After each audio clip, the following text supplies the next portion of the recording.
এই যে আমি হঠাৎ খবৰবোৰ পাওঁ, হঠাৎ মৰি গ'ল কোনোবা চিনাকি এজন, কিয়? কিয় হঠাৎ মৰিবলৈ আৰম্ভ কৰিছে এনেকৈ কিছুমান মানুহ? ইয়াৰ নেপথ্যত কি আছে? এই কথাবোৰ কেতিয়াবা বিশ্লেষণ কৰা হৈছেনে? চিন্তা কৰা হৈছেনে?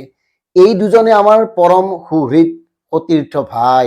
এজন অসমৰ প্ৰতিশ্ৰুতি সম্পন্ন প্ৰতিবাদৰ কবি জন্মনি দাস, আনজন হ'ল অসমৰ এগৰাকী প্ৰতিবাদৰ নাট্যকৰ্মী, নাট্যকাৰ, পৰিচালক, এগৰাকী সাংস্কৃতিক সংগঠক কুলেন্দ্ৰ ৰায়চৌধুৰী। দুয়োগৰাকী আমাৰ পৰম সুহৃদ আছিল আৰু দুয়োগৰাকীয়ে তেওঁলোকৰ ক্ষেত্ৰত ইতিমধ্যে তেওঁলোকৰ কৰ্মৰ মাজেৰে বিশিষ্টতাৰ পৰিচয় দিবলৈ সক্ষম হৈছিল। কিন্তু হঠাৎ খবৰ পালোঁ দুয়োগৰাকী মৰি গ'ল।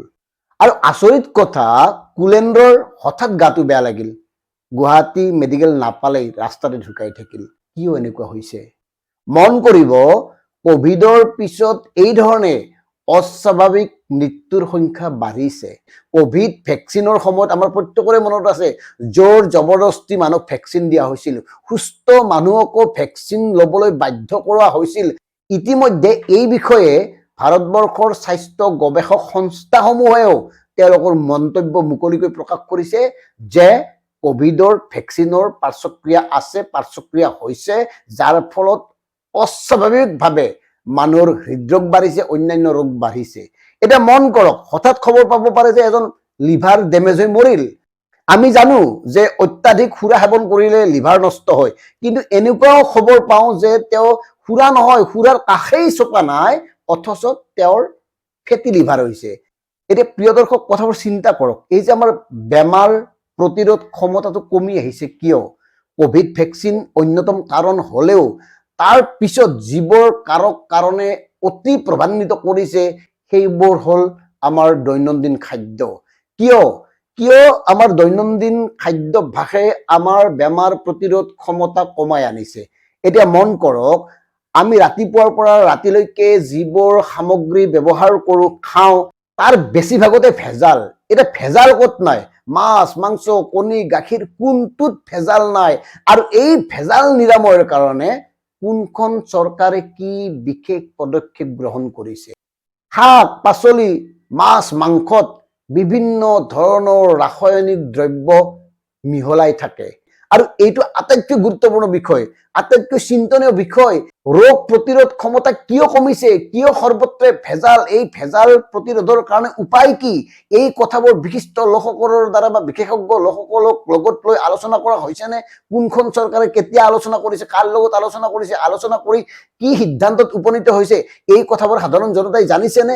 নিশ্চয় জনা নাই, কাৰণ আলোচনা হোৱাই নাই।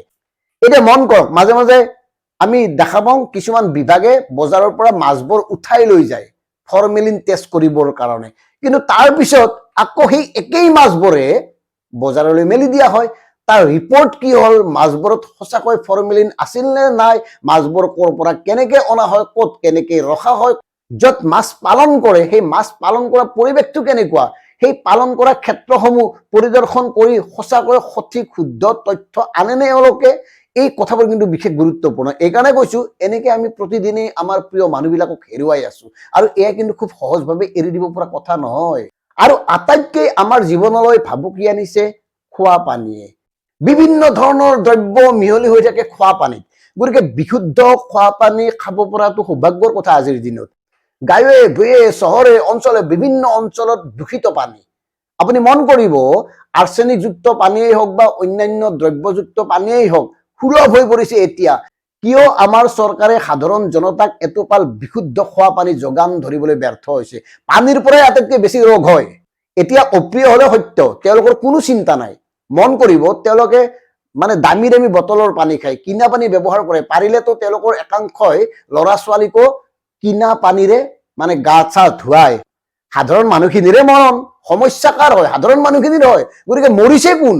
মন কৰিব দেই, এনেকুৱা ধৰণে অস্বাভাৱিকভাৱে মৃত্যু হোৱা আটাইতকৈ অধিকসংখ্যক লোক কোন শ্ৰেণীৰ? নিম্ন মধ্যবিত্ত, মধ্যবিত্ত বা দৰিদ্ৰ সীমাৰ তলৰ। আৰু মন কৰিব, আজিকালি গ্ৰাম্যাঞ্চলত একাংশ লোকে নিজৰ বেমাৰ দেখুৱাবলৈ ভয় কৰা হৈছে। এইকাৰণে ভয় কৰা হৈছে, চিকিৎসাজনিত ব্যয় সাংঘাতিক ধৰণে বৃদ্ধি হৈছে, যাৰ ফলত ডক্তৰক অসুখ দেখুৱাবলৈ ভয় কৰা হৈছে। এই কাৰণে ডক্তৰৰ তালৈ যোৱা মানে আপোনাক 2-3 হাজাৰ টকা প্ৰয়োজন।